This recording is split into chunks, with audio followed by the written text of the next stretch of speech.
All right, let's dive into two of the most common and, let's be honest, confusing verbs in English: make and do. They seem so simple, right? But learning how to use them correctly is a total game changer for sounding really fluent and natural.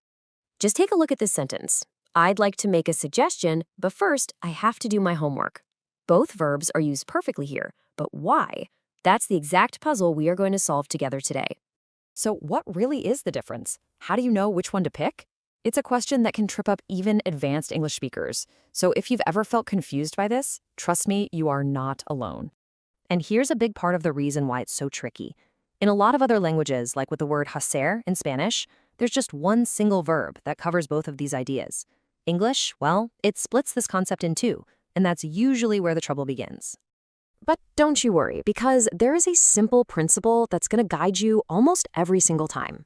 Let's call it the golden rule: create versus complete. Let me show you how it works. This right here simplifies everything. Just think of it like this. Make is for creating or producing something new, something that literally didn't exist before. On the other hand, do is for completing a task or performing an activity that already exists. Okay, so let's put this rule to the test. We're going to start by focusing on make, and you'll see how it almost always connects back to this idea of creation. A huge area where you'll see make is in communication and ideas. I mean, every time you speak or share a thought, you're essentially creating something and putting it out into the world. Just think about it for a second. You make a suggestion, right? You're creating a new idea.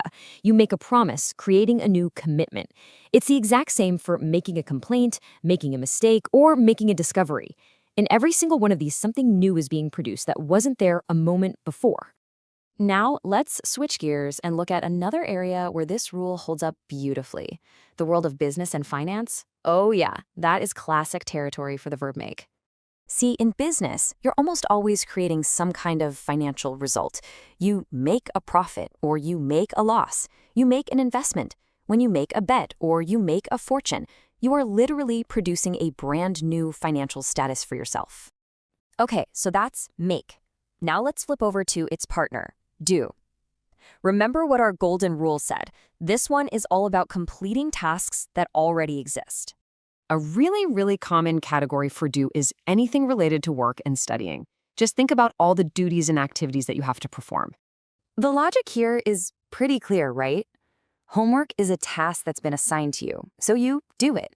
A test is a set activity you have to finish, so you do a test. The same thing applies to doing an interview, doing experiments, or doing a language course. You aren't creating the course, you're just participating in it.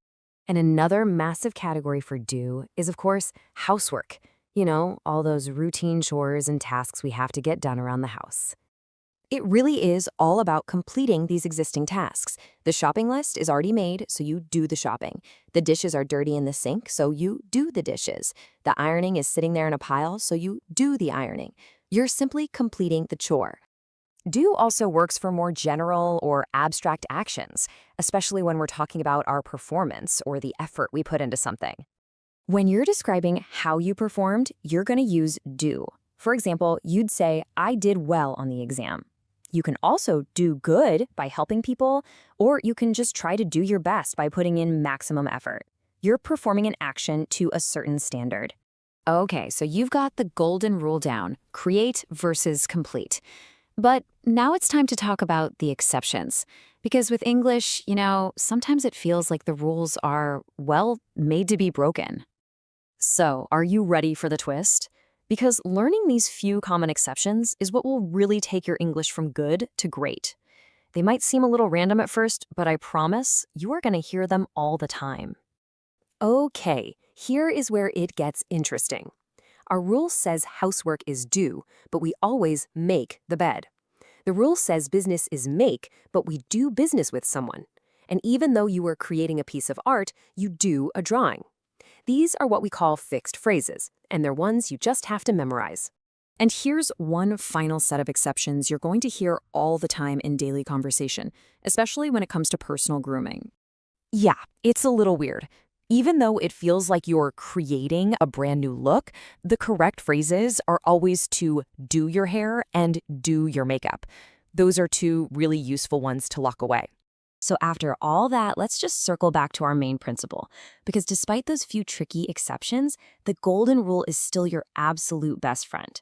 Just remember, make is for creating something new.